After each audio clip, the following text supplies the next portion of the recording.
Exercice time. Donc maintenant, vous pouvez vous détendre. On va commencer ce petit exercice. Alors, je reviens. Si vous êtes droitier ou droitière, la partie qui est consciente, qui veut faire quelque chose ou qui ne veut plus faire quelque chose, c'est dans votre main droite. Si vous êtes gaucher ou gauchère, la partie qui est consciente qui veut faire quelque chose ou qui ne veut plus faire quelque chose va être dans la main gauche. Et automatiquement, la partie inconsciente qui bloque ou qui fait quand même cette chose-là sera dans l'autre main. Voilà. Alors, maintenant, vous allez pouvoir identifier autant des pensées ou même des comportements qui sont conflictuels par rapport à ce que je viens de vous décrire. Exemple, je veux faire ça, mais ça bloque, ou je veux plus faire ça, mais je le fais quand même. Donc, par exemple, il peut y avoir une partie de vous qui veut justement avoir plus de confiance en soi, qui veut avoir une meilleure estime de soi, mais qui a peut-être une autre partie de vous qui veut que les choses restent telles qu'elles sont. Donc, je vous donne des exemples. Donc, il y a une peur de l'inconnu. Et si ça marchait pas? Ah, quelle déception. Ou si ça marchait? Vous voyez? Donc, ce sont des exemples. Et si je prends l'exemple, des fois, on peut avoir peur qu'on va échouer et que ça va nous affecter. Donc, on peut aussi bien se dire, il y a une partie, on va dire, je vais tout saboter. De toute manière, comme ça, on va pouvoir passer à d'autres choses. Donc, mais ça peut être l'inconnu, ça peut être différentes choses. Alors, vous pouvez placer une main, donc en face de vous, mais confortablement. Vous pouvez même la déposer sur votre cuisse. Et donc, avec la partie donc intérieure de la main vers le haut, comme je vous le montrais tout à l'heure à la caméra. Et vous pouvez imaginer cette partie de vous qui désire avoir plus de confiance en soi, une meilleure estime de soi dans votre main. Donc, si vous êtes droitier ou droitière, ça serait dans votre main droite. Et si vous êtes gaucher ou gauchère, ça serait dans votre main gauche. Et évidemment, la partie qui bloquerait ou qui fera en sorte que vous ayez quand même des comportements que vous ne voulez plus avoir, serait donc dans l'autre main. Et là, ce que je vais vous inviter à faire, tout à l'heure, on a parlé d'intention positive, c'est vraiment d'accueillir les deux parties, autant l'une que l'autre. Des fois, on pourrait avoir un jugement par rapport à la partie inconsciente qui bloque ou qui fait en sorte qu'on a quand même des comportements qu'on voudrait plus avoir, mais de simplement réaliser que son intention, les résultats sont peut-être pas ceux qu'on veut, mais ça part d'une très bonne intention.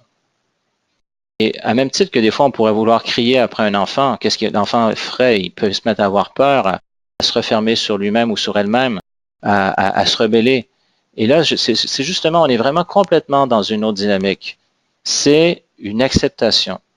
Donc, l'autre partie, donc inconsciente, on l'accueille, on la respecte, on apprécie même les efforts qu'elle fait pour répondre à nos besoins avec les moyens qu'elle a.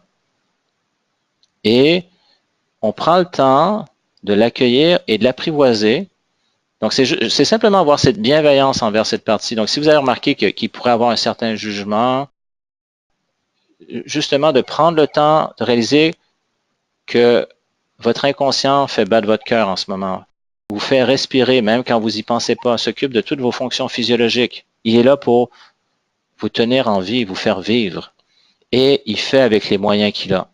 Et simplement avoir ce sentiment de gratitude, d'appréciation pour cette partie inconsciente de vous. Pour que cette partie puisse se sentir acceptée, rassurée.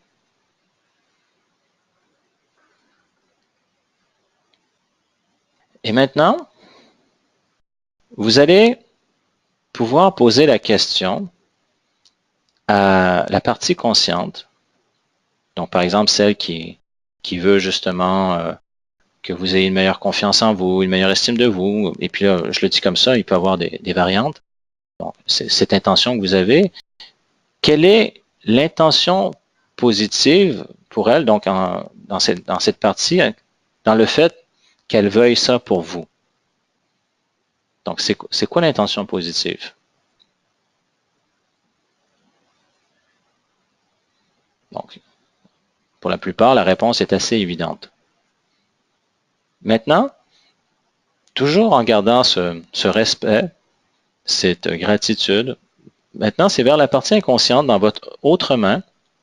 Vous pouvez poser la question, quelle est son intention positive? Et là, on ne reste pas au premier niveau. On va beaucoup plus loin. Donc, en arrière du comportement, en arrière des schémas de pensée, en arrière des émotions. Si on va plus loin, quelle est son intention positive?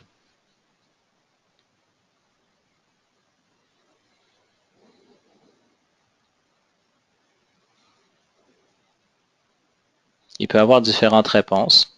Dans certains cas, ça peut être des réponses telles que, justement, ce qu'on entendait tout à l'heure, pour nous protéger, pour être en sécurité. Et il peut y avoir d'autres réponses aussi. Donc, prenez le temps. La réponse ça peut être quelque chose que vous entendez dans votre esprit, ça peut être une sensation, une émotion, une image, ça peut se manifester de différentes manières. Donc, simplement de rester attentif et attentive à ce qui s'exprime dans votre corps, dans vos émotions, dans votre esprit. Et une fois, petit à petit, où vous recevez cette réponse, simplement de remercier votre inconscient, de rester dans cette appréciation, cette gratitude. Et vous pouvez même continuer, si vous en avez besoin, à poser cette question, parce que des fois, au premier niveau, on avait vu, par exemple, dans certains cas, on va dire, oui, mais il n'y a rien de positif. Mais si vous continuez à poser la question, jusqu'à ce que vous puissiez reconnaître qu'à un certain niveau,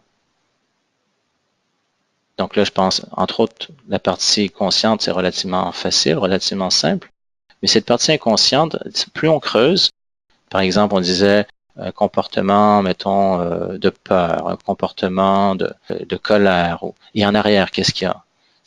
Des fois, ça pourrait être de s'affirmer, ça pourrait être de nous protéger, et puis si on continue à creuser, c'est pour se sentir en sécurité, ça pourrait être pour se sentir en paix, et on creuse.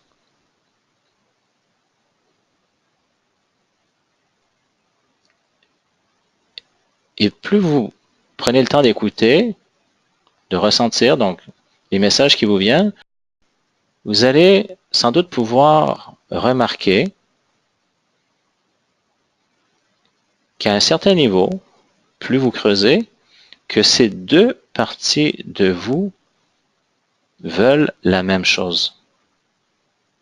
Même si ça donne l'impression que vous êtes juste en train d'inventer quelque chose, que à premier niveau, ça pourrait ne pas être le cas, mais en continuant à être dans le processus dans lequel vous êtes, vous allez remarquer que même cette partie inconsciente, même si c'était maladroit de sa part, elle a cette même intention. Elle veut répondre à un besoin que vous avez. Entre autres, en l'occurrence, ça peut être celui de confiance, de sécurité. Elle le fait à sa manière, de vous protéger.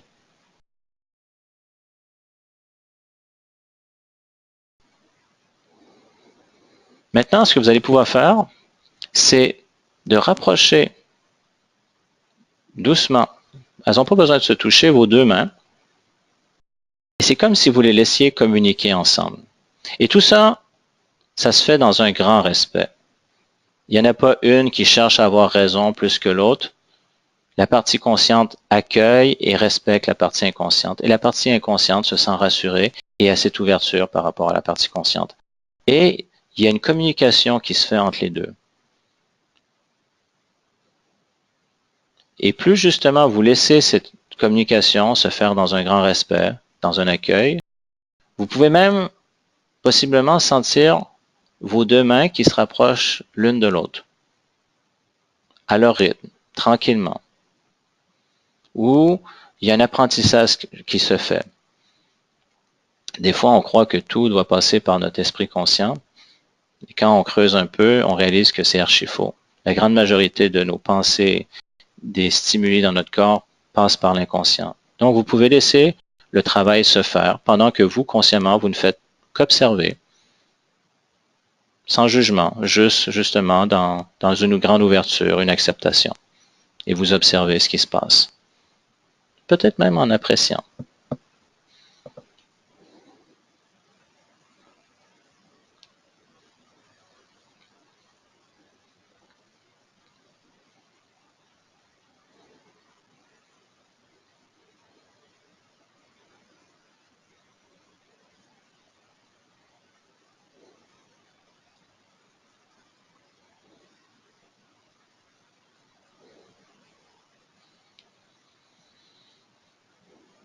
Maintenant, ce que vous allez pouvoir faire à votre rythme, tranquillement, c'est de laisser vos mains se rapprocher l'une de l'autre encore de plus en plus si elles ne se touchent pas déjà.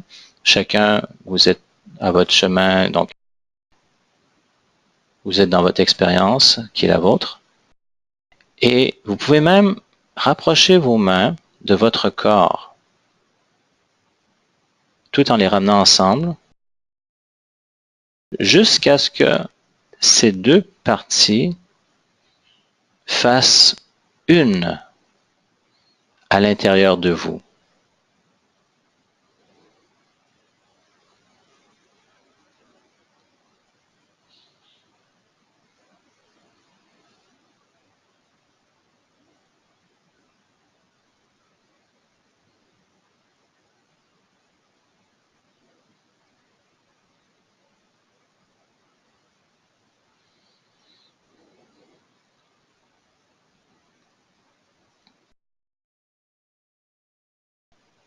Et tandis que vous vivez votre expérience, vous pouvez peut-être remarquer qu'il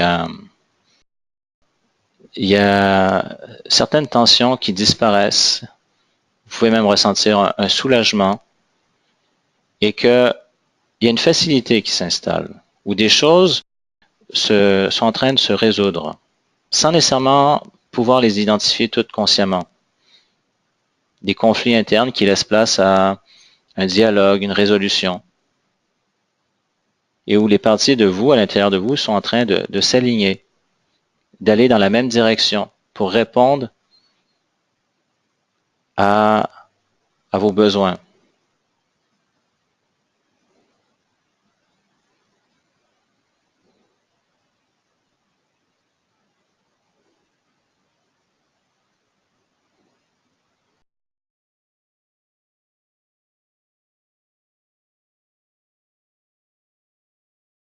Et tandis que vous vivez votre expérience, vous pouvez simplement prendre le temps, consciemment, de vous remercier pour l'expérience que vous vous êtes donné la permission de vivre.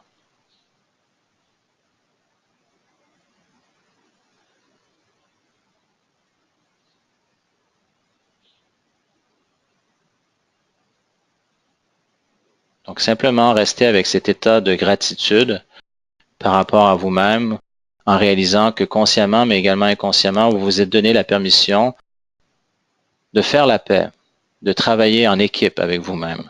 Donc, au lieu d'être tiraillé, divisé, vous êtes en train, et vous avez déjà commencé de plus en plus à faire un avec vous-même.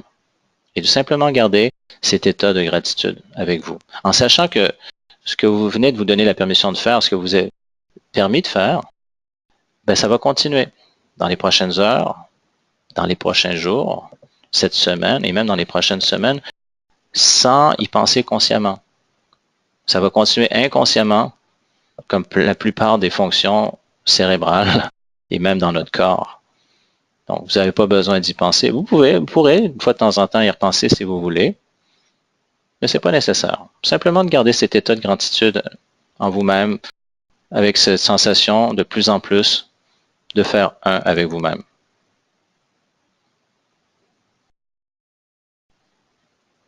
Vous allez pouvoir maintenant, tranquillement, à votre rythme, revenir pleinement ici et maintenant.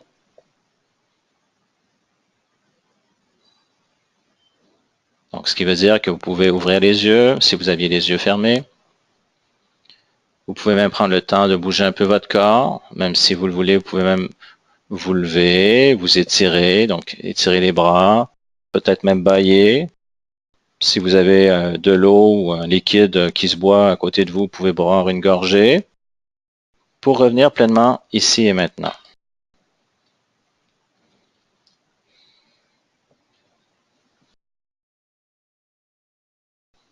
Alors maintenant, comment a été votre expérience? Où est-ce que vous en êtes en ce moment?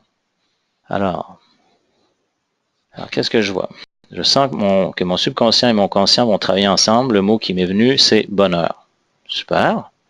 Formidable. OK, bravo. Je me sens paisible, en union. Excellent. Et quelqu'un disait, je me sentais comme dans une boule de watt, d'amour. Je ne voulais pas revenir à ici maintenant. OK. Mais c'est quelque chose que vous pouvez garder avec vous. Hein. Vous pourriez même, si vous voulez refaire l'exercice tranquillement avec vos mains, hein, qui maintenant, pour vous, c'est un peu comme une symbolique. Et parce qu'on nous a souvent appris à être dur avec nous-mêmes, de se faire violence, mais là, justement, c'est la communication, c'est l'acceptation, et de ramener ça dans votre corps, soit au niveau du cœur, du plexus, du ventre, à vous de voir. Et petit à petit, vous pouvez cultiver même le simple fait d'y repenser, si vous voulez. Certaines personnes disent, ça fait du bien, mais je cherchais une solution. Bon, alors ça, si vous avez fait ça, c'est que vous avez essayé consciemment, et je ne suis pas en train de juger, hein, je suis juste en train de vous guider. Je recherchais une solution, dans ce cas-ci, c'est simplement de laisser l'intelligence de votre inconscient travailler. Donc, il n'était pas nécessaire de chercher activement une solution. C'est le but de l'exercice. Super, j'ai pris conscience que c'est mon côté perfectionniste qui me retient, ou peut-être qui me retenait. Exercice à refaire, wow, OK. Donc, il y en a qui va falloir qu'ils réécoutent le replay, car j'avoue que j'ai mal apprécié le côté gauche. OK. Bon. Alors ça, c'est effectivement, c'est une des résistances. Beaucoup de gens vont avoir tendance à être comme la figure paternelle ou maternelle qui est en train de... Donc, le parent qui critique l'enfant. Et dans ce cas-ci, c'est vraiment de revenir aux bases. C'est de réaliser que notre inconscient comble nos besoins avec les moyens qu'il a appris jusqu'à maintenant. Donc, des fois, ça peut être maladroit, mais en ce moment, j'ai pris un exemple, entre autres, la fonction respiratoire, qui est à la fois consciente et inconsciente. La grande majorité du temps, on respire et on n'y pense pas. Qui le fait pour nous? C'est notre inconscient. Donc, il nous tient en vie et il nous fait vivre. Imaginez vous apprivoiser un animal sauvage ou même un enfant. C'est pas en lui criant après que ça va fonctionner, c'est prendre le temps de le rassurer avec bienveillance, où là, il va avoir une communication. Et on pourrait même pouvoir dire, je sais, tu fais de ton mieux. Et sans être condescendant, c'est simplement d'apprécier. Et petit à petit, là, il y a des nouvelles possibilités qui se créent. Donc, les personnes parlent de prise de conscience rassurante. Donc, certaines personnes ont eu la difficulté à trouver un exemple précis. Donc, je vais refaire l'exercice, oui. Même des personnes, beaucoup de résistance. Mon intention, ça va faire autre chose, OK? C'est comme si elle ne voulait pas aller à travers l'exercice. C'est normal. Donc, évidemment, si on était en individuel, je pourrais m'adapter à votre réalité respective.